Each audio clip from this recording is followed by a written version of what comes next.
Hey everybody, welcome back into another edition of the My Pets Wellness Weekly Wellness Podcast. My name is Kevin Crispin. I am the Chief of Staff at My Pets Wellness and also the host of this podcast. I'm here with Dr. Rodney, our Director of Wellness and Growth. How are you doing today, Rodney? I'm doing fine. Great, good.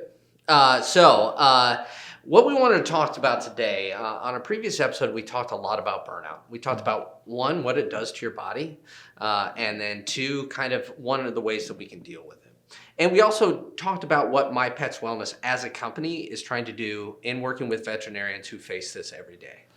And I think one of the things that I really wanted to focus on today is the idea that we are building out a support group. Mm-hmm. And it's not just a support group where you kind of go, to one location every Thursday. This is something that is, especially in these the times with COVID and everything, it's something you can log in from home. Mm-hmm. And it's going to be every Thursday evening for about an hour. I'll say this now and then I'll say it at the end. If you're interested, just go to mypetswellness.net/DVMS for the DVM support group. So, first thing I want to ask you about is support groups in general. Well, tell us what you do for a living, other than being the Director of Wellness and Growth. I also work at a residential clinic in Tennessee, working with families and clients dealing with mental health and addiction type issues. Okay. Wow. I think that's admirable and awesome. Mm-hmm. So what I want to ask you about is, so we have the support group. Mm-hmm. I've dealt with anxiety, mental health issues a lot of my life, and I've done all of it. I've taken all the pills, I've done all the talking, all that stuff. I've never done a support group. So let's start off by saying why you think support groups are beneficial for whatever group it is, and in this case, for veterinarians. Mm-hmm. It's a good question. We as human beings are kind of strange because when we're having difficulties of any type, emotional difficulties, work-related difficulties, family life difficulties, our tendency is to try to keep everything inside. Okay. And yep. I have to figure it out for myself. I think it's part of our culture and society. We're taught that, well, you can do everything for yourself. It's a weakness to ask for help. Mm-hmm. That's absolutely 100% wrong. In fact, I could make a strong argument that the most strong or positive thing you could do is to not keep it inside and not try to figure it out for yourself, but to ask for help. And so, in a sense, support groups are all about asking for help. Mm-hmm. But you don't go and say, how can you help me? We talk it through. We talk about it. We support each other with empathy and sympathy. We share honestly. There's no judgment. There's no criticism. There's no blame. And then we look for solutions, and we just share our own personal experience about the solutions that I've found in my life related to your issues. Mm-hmm. And that's the way we heal, and that's the way we find the support that we need. Can I illustrate it this way? Yeah, please. Have you ever gone to the beach? Unfortunately. Yeah. Did you ever take a beach ball with you full of air? Yeah. I used to do that a lot when I was younger with my brothers and sisters. Okay. And we used to do this fun little game. Uh-huh. Okay. You'd fill the beach ball up with air. Yeah. Then you take it out in the ocean. And we see how long we could hold it underneath the water. Because the beach ball, because of the air, wants to keep coming out, right? Okay.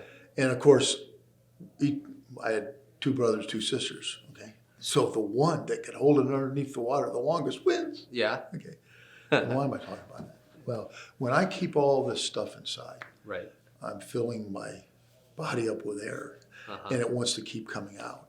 I can control it for a while, just like I control that beach ball under the water for a while, but eventually I get tired of keeping it inside, the beach ball under the water, and then it's going to pop up. And you know what always happened to me?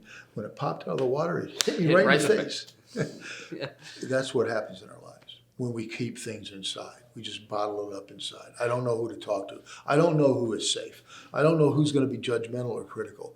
I'm afraid that if I tell them what's going on, they're going to look at me in a different way. So I'll just keep it all inside. Mm-hmm.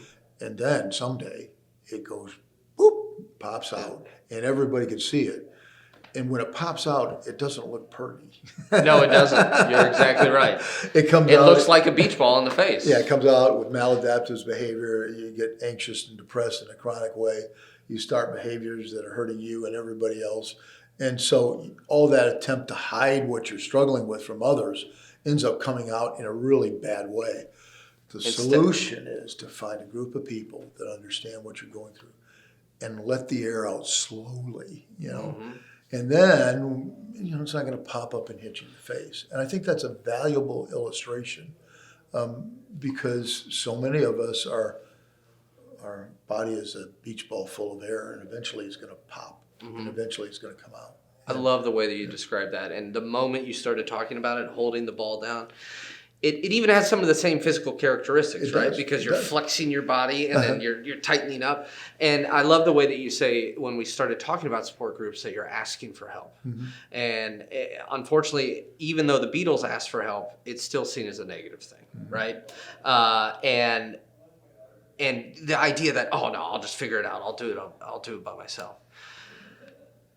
So I think that's a really good descriptor of why support groups are helpful. And I think with our support group that you'll be leading with some doctors, I believe, it's to welcome people in, let them come, and then maybe start with a story. And like you said, you hear something, that triggers something in you that says, oh, the other day this happened. And then you realize, oh, I am on the same page as this person who lives 2,000 miles away from me. And we're dealing with it, and I'm not alone in feeling this stress. And then I can talk about it, as you said, and that leads to healing. Yeah. Do you like to be alone? Love it. Okay. Yeah. Don't you want to be around people occasionally? Oh, yeah. To be clear, yes. I need recharging, but I love to be around people. You do love to be around people. Yeah. When we're having difficulties, we need people. We Yeah. need people to talk to. That's part of that whole process. I can't just always keep it inside. By the way, I like to be alone at times too. Yeah. I like to do whatever I want to do when I'm alone. Yeah. But when I'm struggling, being alone pulls me into a deep state of fear, Idle depression, mind, the devil's anxiety. workshop and all that. So when I'm feeling that pressure, I can't stay alone. I have to go out and talk. When I talk and share my feelings, I'm actually processing what I'm going through. That's the way I figure it out. Another thing here is what we say in treatment circles is that most people are wounded in some way, in private. Another person hurts us. It always happens, not usually in a public situation. It can. Most of us are wounded in private, but we heal in public. We heal by talking about the wounds that happened to me when nobody else saw, the absence of love, when the absence of love was there in my life. And what I needed was love. And so when I face that absence of love in private with another person, when they hurt me deeply in some way, physically, emotionally, spiritually, in a way, the way to deal with that, though, is not to hide from it. Keep it as a secret, because those secrets keep us sick. What we have to do is we have to go find a safe group of people that I can talk to exactly how I'm feeling. Yeah. And that's when I begin to heal in that public context. Now, again, I have to be surrounded by people I can trust. No to understand judgment. what I'm feeling that's not going to judge me and condemn me. But that's the advantage of a support group like what we're talking about, because our vision is all these veterinarians are together. They all have common experiences. One vet's not going to judge another vet because they're going through the same thing. They're feeling the same thing. We all understand what that is, and nobody's going to be critical or judgmental. In fact, I won't allow it to happen. Yeah. Because that's always damaging. We'll just talk about what we're experiencing, what we're feeling in a very supportive way. And then we'll look for solutions. Yeah. And I can say to you, how did you hear what she just said? Yeah. Have you ever had that experience? Sure. Yeah. How did you find your way out of it? Because as you share your experience of your recovery from that issue, she or he learns from you. So that's what we're going to do. And we've been learning, and we've talked about this before, but we've been learning about the veterinarian profession and how complicated and challenging it really is, and the pressures that it puts on each person. So to be able to open up the floor like that, the proverbial floor, and say, come in, let's tell our stories, one, we can find that empathy, but also we can find solutions. Right. And about what we think are, I think, maybe if you're a veterinarian, you try to maybe explain it to somebody who's not, they might not understand, but you talk to a like-minded person who's experiencing the same thing, you're going to get to that place. Yeah. So it's interesting that in most cases, when we're struggling with something, we think we're all alone. We're the only one Yep. experiences. The other advantage of a support group like this is to find out that I'm not alone. Exactly. That he are all having the same experience that I have. Then I don't have that humiliation that goes along with it. Right. I thought I was abnormal, but actually I'm very normal. No, very normal. And it's the idea of saying, I'm in a safe space. I can say these are the things that are bothering me, stressing me out, Right. and then you will see the reactions of other people saying things like yes, Yeah, that, that's and exactly then right. the reaffirmation of that feeling is wonderful, and then we all feel less alone, and we also become a little more empathetic. Right. And it is so, well, to use your word, healing. Mm-hmm. So again, this is going to be our DVM support group.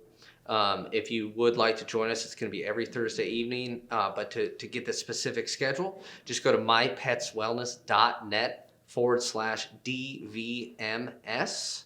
That's mypetswellness.net/DVMS. We are starting so every Thursday. So please join us there. You'll sign up and you'll just get an email with an invite to go ahead and join the conversation no matter where you are. It'll be run by Dr. Rodney here, and we look forward to a lot of really good healing discussions. Dr. Rodney, thank you for your time today, Thank you. sir. Glad to be here. Yeah. All right. See All you. right, everybody. Thank you very much. And we will see you next week on the My Pets Wellness Weekly Wellness Podcast. Hope you have a great day.